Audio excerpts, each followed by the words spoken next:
Point media. Sriram, Kushi Ravi కీలక పాత్రలో నటించిన హారర్ డ్రామా పిండం డిసెంబర్ 15న గ్రాండ్గా రిలీజ్కి సిద్ధమవుతోంది. సాయి కిరణ్ దైదా దర్శకుడిగా పరిచయం అవుతున్నారు. ఫస్ట్ లుక్తోనే హారర్ ఆడియన్స్ని బాగా అట్రాక్ట్ చేసిన ఈ సినిమా ఆ తర్వాత కూడా వరుస అప్డేట్స్తో సినిమాకి మంచి హైప్ని క్రియేట్ చేస్తోంది. ట్రైలర్, టీజర్, పాటలు అలాగే ఇతర ప్రమోషనల్ మెటీరియల్తో సరైన స్ట్రాటజీతో సినిమాని జనాలకు చేరువయ్యేలా చేస్తున్నారు.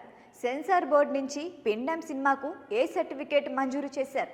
దీంతో సినిమా సోషల్ మీడియాలో మరింత హాట్ టాపిక్గా మారింది. మరి ఈ మూవీ విశేషాలేంటో ఇప్పుడు చూద్దాం. పిండం సినిమా ఆశ్చర్యకరంగా ఏ సర్టిఫికేషన్ పొందడంతో సినిమా యూనిట్ ప్రత్యేకంగా కొన్ని జాగ్రత్తలు చేపట్టడం విశేషం. ఇప్పటికే సెన్సార్ నుంచి కొన్ని కటింగ్స్ కూడా జరిగినట్లు తెలుస్తోంది.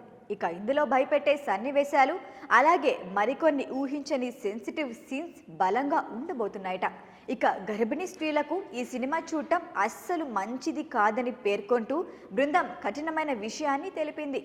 సాధారణంగా ఎలాంటి సినిమా అయినా సరే సినిమా యూనిట్ వాళ్ళు ఇలాంటి విషయాలు పెద్దగా హైలైట్ చేయరు. కానీ పిండం మేకర్స్ మాత్రం జాగ్రత్తలు చెప్పటం హాట్ టాపిక్గా మారింది. నల్గొండలో జరిగిన ఒక యథార్థ సంఘటన ఆధారంగా తెరకెక్కిన ఈ సినిమా ఆత్మలు ఆవహించిన ఇంట్లో చిక్కుకున్న మధ్యతరగతి కుటుంబం చుట్టూ తిరుగుతుంది. శ్రీనివాస్ అవసరాల మరియు ఈశ్వరీరావు పిండంలో ఇతర కీలక పాత్రలు పోషించారు. షూటింగ్ను జెట్ స్పీడ్లో ఫినిష్ చేయటమే కాకుండా ప్రమోషన్స్లోనూ మేకర్స్ జోరు చూపిస్తున్నారు. మునుపెన్నడూ చూడని ఒక సరికొత్త హారర్ మూవీ ఇది అంటూ దర్శకుడు చెబుతున్నారు.